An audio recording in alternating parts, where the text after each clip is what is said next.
Primero escuché el silbido detrás de mí, como si lo hubiera exhalado la selva misma.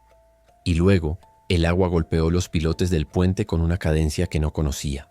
La luna estaba justo encima del río, partida por una nube, y en el arco de luz había una figura que no debía estar ahí, mojada hasta los huesos, con la boca abierta como si fuera a imitar el silbido. Pero lo que salió fue mi nombre: Buenas noches, comunidad. Hoy les hablo con el respeto que se le debe a los caminos y a los ríos, sobre todo a los ríos que no perdonan. Este episodio se lo dedico a los que viajan de noche: conductores, lancheros, enfermeros en ambulancia, maestros que regresan tarde a su pueblo. La posibilidad es pequeña, pero siempre existe. Y cuando existe junto a agua oscura es suficiente. Apaguen luces innecesarias, bajen el volumen si están conduciendo y respiren despacio. Vamos a entrar a la selva por la carretera y a bordear un río que fue sagrado antes de que existieran los mapas. Aquel viaje comenzó sin nada fuera de lo común. Era una madrugada templada, húmeda y oscura, una de esas noches en las que el aire parece más pesado de lo normal y el viento apenas se mueve entre los árboles. Había salido del pueblo de Lagunas pasadas las 2:30 de la mañana rumbo a Yurimaguas. El camino serpenteaba junto al río Guayaga, invisible a ratos entre la neblina baja que se enredaba en las raíces. A esas horas el ruido del motor era lo único vivo. Ni un ave, ni un perro, ni siquiera los grillos. Solo el roce constante de las llantas contra el asfalto húmedo y el golpeteo de las gotas que se deslizaban desde los helechos colgantes. Iba solo. Había dejado una reunión de maestros y llevaba en el asiento trasero una caja con materiales escolares. El cansancio pesaba, pero la costumbre de viajar de noche me daba cierta calma. A veces, cuando el cansancio es más grande que el miedo, uno se convence de que la oscuridad es un simple tramo que hay que atravesar, hasta que la oscuridad empieza a moverse. A eso de las 3:10, justo al pasar una curva larga, lo escuché. Un silbido, agudo, prolongado, casi amistoso. Tan claro que por un momento pensé que alguien caminaba por la orilla de la carretera. El sonido llegó desde el lado del río, a mi izquierda, pero lo curioso fue que al girar la cabeza no vi nada. No un reflejo, no una sombra, no una linterna. Solo esa bruma azulada que cubre todo en la selva cuando la luna se filtra entre las nubes. Pensé que podía ser el viento colándose entre las ramas, o un ave nocturna, pero a los pocos segundos el mismo silbido se repitió, más corto, más cerca. No fue eco, fue respuesta. Y lo supe porque sonó desde el otro lado de la carretera, a mi derecha, como si algo o alguien hubiera cruzado frente a mí sin hacer ruido. Frené. Apagué la radio y bajé el vidrio. El silencio era tan compacto que podía oír mi respiración dentro del vehículo. El río golpeaba contra las piedras en un ritmo irregular, y entre ese rumor constante volvió a aparecer el silbido, esta vez largo, prolongado, como si imitara la manera en que uno intenta llamar a un perro o advertir a alguien. Tenía un tono humano, demasiado humano. Salí del auto con la linterna del celular en la mano. El aire estaba espeso, olía a barro, a hojas trituradas, a esa mezcla entre vida y podredumbre que solo existe en la selva. La luz apenas atravesaba la niebla. Alcancé a ver las huellas frescas de mi propio vehículo en el lodo y otras marcas al costado, irregulares, como si alguien hubiera caminado descalzo sobre la orilla, dando vueltas en círculo. No eran huellas profundas, ni de animal ni de persona. Eran sombras sobre el barro. Cuando apunté la linterna hacia el río, el reflejo me devolvió la imagen de algo flotando, una sandalia vieja arrastrada por la corriente. En ese instante volvió el silbido, pero no desde la orilla, sino detrás de mí. Cerca, tan cerca que sentí el aire helado pasar rozándome la nuca. Giré, pero no había nadie. Solo la carretera vacía, el brillo apagado del auto y la sensación, esa que no se puede explicar, de que algo observaba desde la línea de árboles. Subí al coche sin mirar alrededor. Intenté reírme de mí mismo, como si el miedo fuera un mal hábito, pero las manos me temblaban tanto que tuve que esperar unos segundos para girar la llave. El silbido no volvió. Sin embargo, durante el resto del trayecto tuve la certeza de que algo me seguía. A veces el reflejo de los faros sobre los troncos parecía un movimiento, una silueta que desaparecía apenas la luz la tocaba. Y siempre, siempre el río al costado, invisible pero presente, como un acompañante que respiraba al mismo ritmo que mi motor.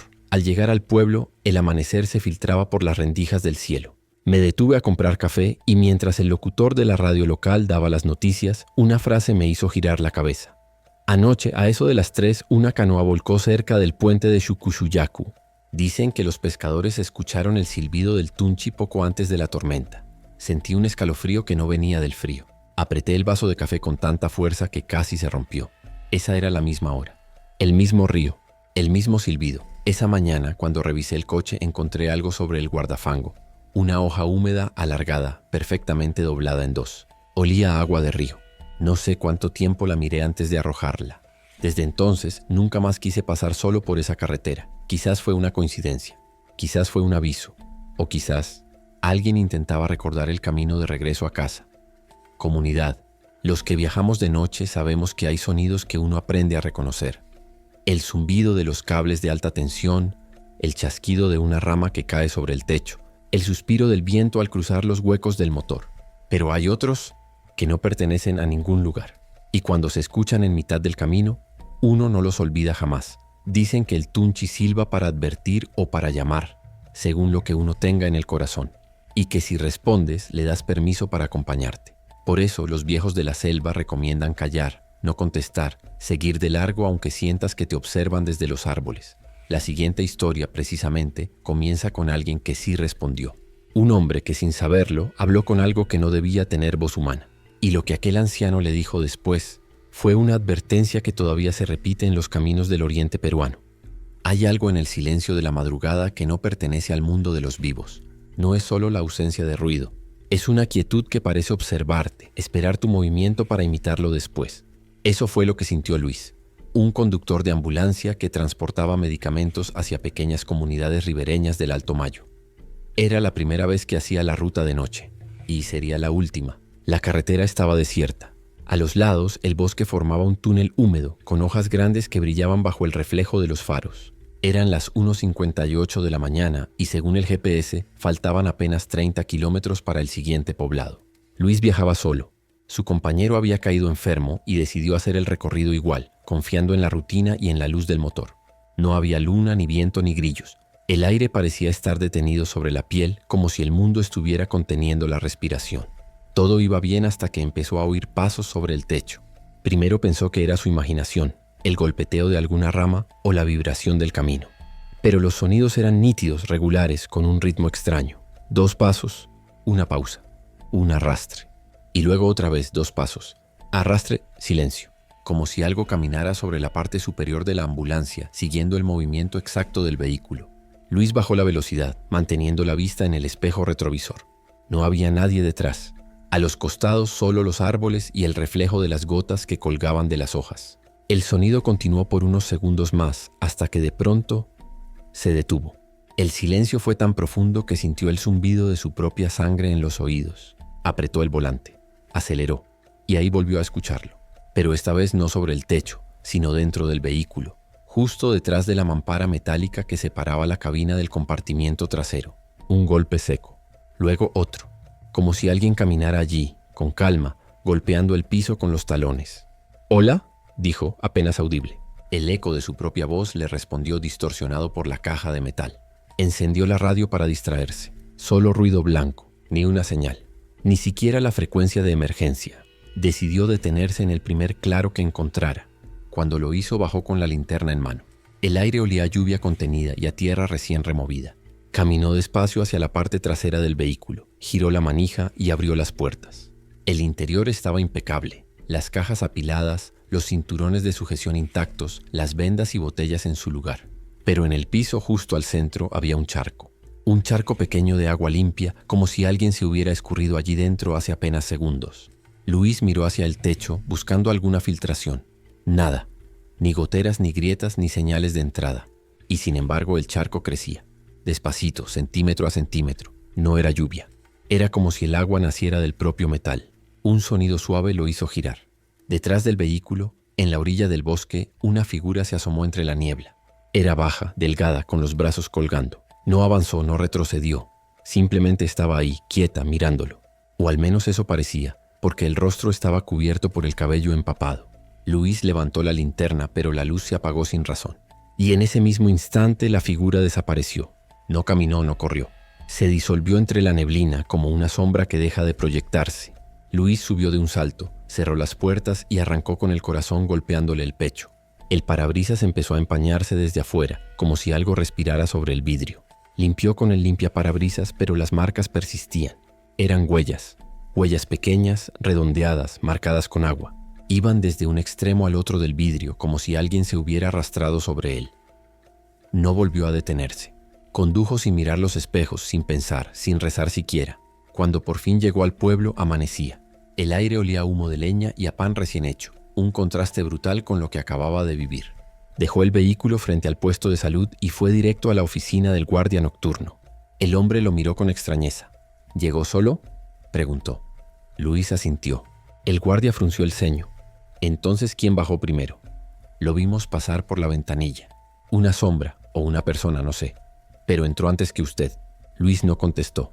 Fue hasta la ambulancia. Abrió la puerta delantera y miró el asiento del copiloto. Sobre el tapizado había una hoja verde, brillante, todavía húmeda.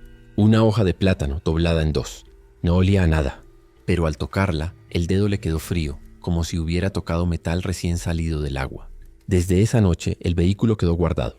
Nadie quiso volver a usarlo. Y cuando meses después intentaron lavarlo para venderlo, descubrieron algo que lo hizo imposible. Debajo del tablero, justo donde la pintura se agrieta por el calor, había pequeñas marcas, símbolos espirales, dibujados con algo que parecía limo seco. Los limpiaron. Volvieron a aparecer con la humedad de la madrugada. Luis nunca más volvió a conducir. A veces, en reuniones con otros choferes, habla poco, pero cuando lo hace solo repite una frase. El Tunchi no siempre se muestra. A veces solo se sienta al lado, para que sepas que existe. Y después de decir eso, mira hacia la nada, como si esperara que alguien contestara su silencio.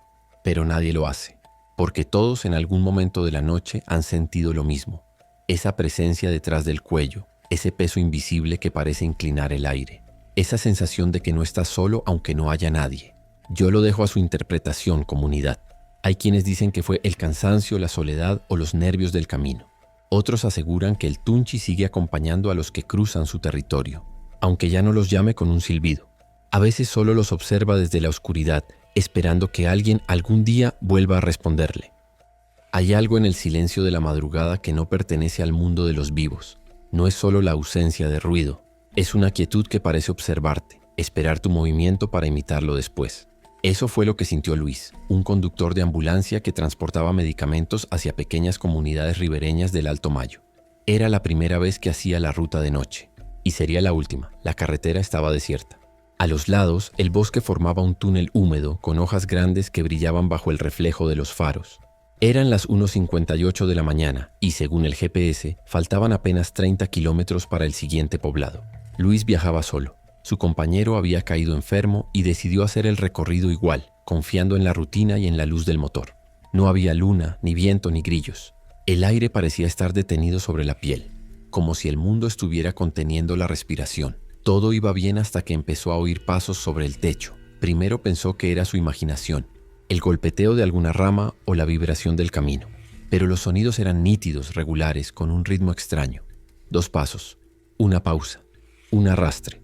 Y luego otra vez, 2 pasos, arrastre, silencio, como si algo caminara sobre la parte superior de la ambulancia, siguiendo el movimiento exacto del vehículo. Luis bajó la velocidad, manteniendo la vista en el espejo retrovisor. No había nadie detrás. A los costados solo los árboles y el reflejo de las gotas que colgaban de las hojas.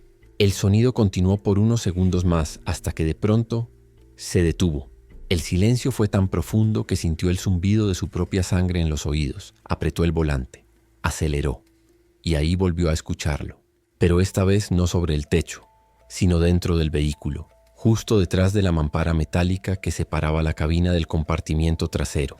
Un golpe seco, luego otro, como si alguien caminara allí, con calma, golpeando el piso con los talones.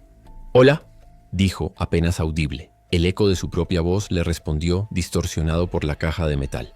Encendió la radio para distraerse. Solo ruido blanco. Ni una señal. Ni siquiera la frecuencia de emergencia. Decidió detenerse en el primer claro que encontrara. Cuando lo hizo, bajó con la linterna en mano. El aire olía a lluvia contenida y a tierra recién removida. Caminó despacio hacia la parte trasera del vehículo, giró la manija y abrió las puertas. El interior estaba impecable. Las cajas apiladas, los cinturones de sujeción intactos, las vendas y botellas en su lugar. Pero en el piso, justo al centro, había un charco pequeño de agua limpia, como si alguien se hubiera escurrido allí dentro hace apenas segundos. Luis miró hacia el techo, buscando alguna filtración. Nada, ni goteras, ni grietas, ni señales de entrada. Y sin embargo, el charco crecía, despacito, centímetro a centímetro. No era lluvia, Era como si el agua naciera del propio metal. Un sonido suave lo hizo girar. Detrás del vehículo, en la orilla del bosque, una figura se asomó entre la niebla. Era baja, delgada, con los brazos colgando. No avanzó, no retrocedió. Simplemente estaba ahí, quieta, mirándolo. O al menos eso parecía, porque el rostro estaba cubierto por el cabello empapado. Luis levantó la linterna, pero la luz se apagó sin razón. Y en ese mismo instante la figura desapareció. No caminó, no corrió. Se disolvió entre la neblina, como una sombra que deja de proyectarse. Luis subió de un salto, cerró las puertas y arrancó con el corazón golpeándole el pecho. El parabrisas empezó a empañarse desde afuera, como si algo respirara sobre el vidrio. Limpió con el limpiaparabrisas, pero las marcas persistían. Eran huellas, huellas pequeñas, redondeadas, marcadas con agua. Iban desde un extremo al otro del vidrio, como si alguien se hubiera arrastrado sobre él. No volvió a detenerse. Condujo sin mirar los espejos, sin pensar, sin rezar siquiera. Cuando por fin llegó al pueblo, amanecía. El aire olía a humo de leña y a pan recién hecho, un contraste brutal con lo que acababa de vivir. Dejó el vehículo frente al puesto de salud y fue directo a la oficina del guardia nocturno. El hombre lo miró con extrañeza. ¿Llegó solo?, preguntó. Luis asintió. El guardia frunció el ceño. Entonces, ¿quién bajó primero? Lo vimos pasar por la ventanilla. Una sombra o una persona, no sé, pero entró antes que usted. Luis no contestó. Fue hasta la ambulancia, abrió la puerta delantera y miró el asiento del copiloto. Sobre el tapizado había una hoja verde, brillante, todavía húmeda. Una hoja de plátano, doblada en dos. No olía a nada, pero al tocarla, el dedo le quedó frío, como si hubiera tocado metal recién salido del agua. Desde esa noche el vehículo quedó guardado. Nadie quiso volver a usarlo. Y cuando meses después intentaron lavarlo para venderlo, descubrieron algo que lo hizo imposible. Debajo del tablero, justo donde la pintura se agrieta por el calor, había pequeñas marcas. Símbolos espirales, dibujados con algo que parecía limo seco. Los limpiaron. Volvieron a aparecer con la humedad de la madrugada. Luis nunca más volvió a conducir. A veces, en reuniones con otros choferes, habla poco, pero cuando lo hace, solo repite una frase. El Tunchi no siempre se muestra. A veces solo se sienta al lado, para que sepas que existe. Y después de decir eso, mira hacia la nada, como si esperara que alguien contestara su silencio. Pero nadie lo hace, porque todos en algún momento de la noche han sentido lo mismo. Esa presencia detrás del cuello, ese peso invisible que parece inclinar el aire. Esa sensación de que no estás solo aunque no haya nadie. Yo lo dejo a su interpretación, comunidad. Hay quienes dicen que fue el cansancio, la soledad o los nervios del camino. Otros aseguran que el Tunchi sigue acompañando a los que cruzan su territorio, aunque ya no los llame con un silbido. A veces solo los observa desde la oscuridad, esperando que alguien algún día vuelva a responderle. Dicen que la selva tiene su propio reloj, uno que no obedece al sol ni a los hombres, y que entre las 3 y las 4 de la madrugada, ese reloj deja de medir el tiempo de los vivos.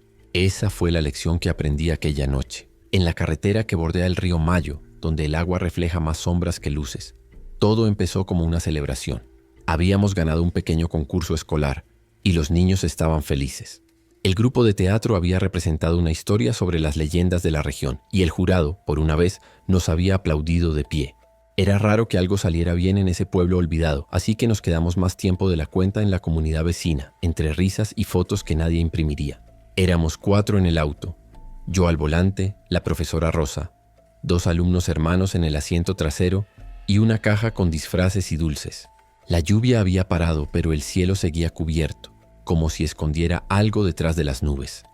Recuerdo que el reloj marcaba 2:45 AM, cuando la profesora dijo algo que en su momento me pareció un simple refrán, pero que luego se convertiría en una sentencia. De 3 a 4 no se cruza ningún puente, dijo sin mirarme. Y si alguien aparece no se le habla.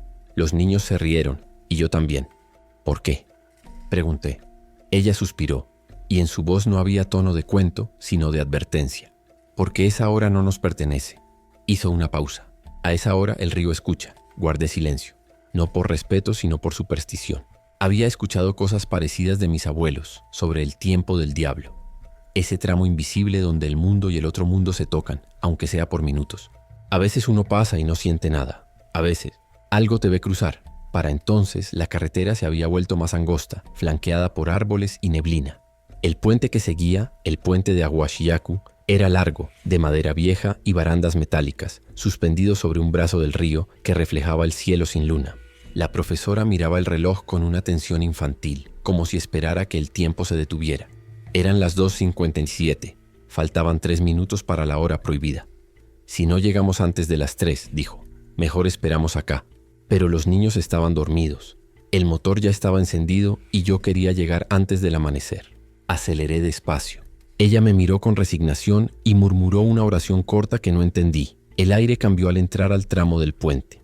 La neblina se volvió más densa, azulada, y el ruido del motor sonaba como si rebotara contra paredes invisibles. A mitad del cruce, una figura apareció en el borde de la carretera, caminando en dirección contraria.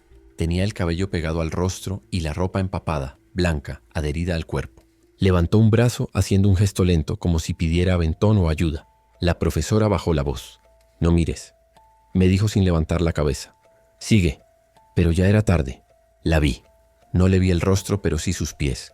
No dejaban huellas, no salpicaban agua.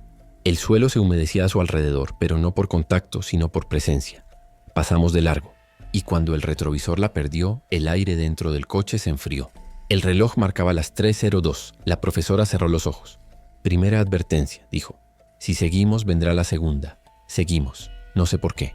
Tal vez por necedad. O porque hay una parte de uno que necesita comprobar que lo imposible no es real. El río abajo parecía respirar.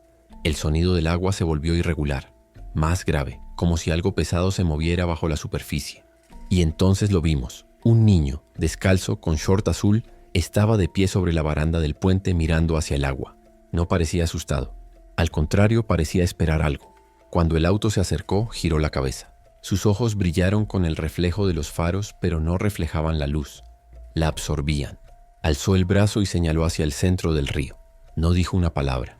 Solo señaló. Luego bajó del barandal y comenzó a caminar por el centro del puente, justo frente a nosotros, manteniendo la distancia exacta como si conociera la velocidad. «No frenes», susurró la profesora. «Si frenas, no llegamos». El niño caminaba despacio, volteando cada tanto. Sonreía, pero sin dientes. El aire se volvió pesado y una vibración recorrió el puente. Fue leve al principio, como un temblor. Luego más fuerte, como si el río empujara desde abajo. Entonces lo escuché. El silbido. 2 notas descendentes, las mismas que había oído semanas atrás en otra ruta, las mismas que me habían perseguido en sueños. Pero esta vez no venían del río. Venían del interior del auto, del asiento trasero entre los niños dormidos. «No respondas», dijo la profesora con voz firme. Yo quería mirar atrás, pero no pude. El miedo era tan físico que me paralizó. El silbido se repitió más suave, casi cariñoso, y sentí un aliento frío detrás de la oreja.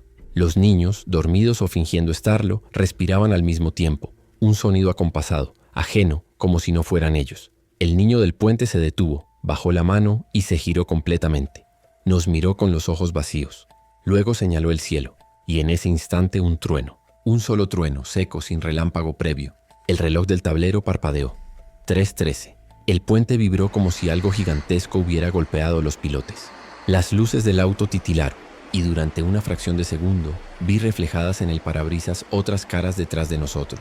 No eran los niños, no era la profesora. Eran rostros empapados, deformes, pegados al vidrio interior, mirando hacia adelante. Cuando parpadeé, ya no estaban. Solo quedaba el niño, ahora de pie en el barandal, señalando el agua, sonriendo. No sé cómo logré cruzar. Sentí el golpe de la madera bajo las ruedas, el chillido del motor exigiendo más de lo que tenía. Y de pronto, el camino firme otra vez, la tierra, el asfalto, el fin del puente. Frené. El reloj marcaba 3:22. El aire olía a flor podrida y a humo. La profesora seguía mirando el reloj, inmóvil. Era la hora del diablo, dijo, como si acabara de despertar. No debimos pasar. Esperamos hasta las 4:00 am en silencio. Cuando el cielo comenzó a aclarar, regresamos al puente. No había nadie. Ni niño, ni figura mojada, ni rastros de pies. Pero sobre la madera, justo en la unión de 2 tablones, había una hoja de plátano, perfectamente doblada en espiral. Seca, pero fría al tacto. Años después, ese puente fue reemplazado por uno de concreto. Dicen que lo hicieron porque las tormentas lo dañaban demasiado. Yo creo que lo hicieron para enterrar lo que lo habitaba. Desde aquella noche, si debo viajar, nunca conduzco entre las 3 y las 4. Y si escucho un silbido, bajo la velocidad y espero. Porque aprendí que en esa hora, el tiempo no nos pertenece. Y lo que cruza, no siempre regresa del mismo lado. Comunidad. Esa fue la historia de quienes se atrevieron a mirar cuando no debían. A cruzar cuando el río dormía. No sé si el Tunchi protege, castiga o solo observa. Pero hay algo que sí sé. El silencio de la selva no está vacío.